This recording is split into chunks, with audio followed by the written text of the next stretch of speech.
নমস্কার বন্ধুরা, সীমা রান্নাঘর। আমি আজকে রান্না করব বিট চচ্চড়ি। বিট নিলাম, বিটটা ডুমো ডুমো করে কেটে ধুয়ে নিলাম। আলু নিলাম, আলু কেটে ধুয়ে নিলাম। মটরশুঁটি নিলাম, মটরশুঁটি খোসা ছাড়িয়ে নিলাম। ডিম নিলাম, ডিমটা ফাটিয়ে নিলাম।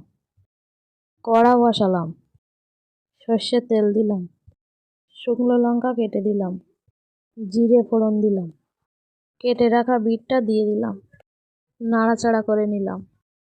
পেঁয়াজ দিলাম, লবণ দিলাম, হলুদ দিলাম, ভেজে নিলাম। কেটে রাখা আলু দিলাম, ছাড়িয়ে রাখা মটরশুঁটি দিলাম, আদা বাটা দিলাম। আরও কিছুক্ষণ নাড়াচাড়া করে নিলাম। জিরের গুঁড়ো আর লঙ্কার গুঁড়ো দিলাম, চিনি দিলাম, ফাটিয়ে রাখা ডিম দিলাম। কিছুক্ষণ নাড়াচাড়া করে নিলাম, ভেজে নিলাম। কিছুক্ষণ পরে বিট চচ্চড়িটা নামিয়ে নিলাম।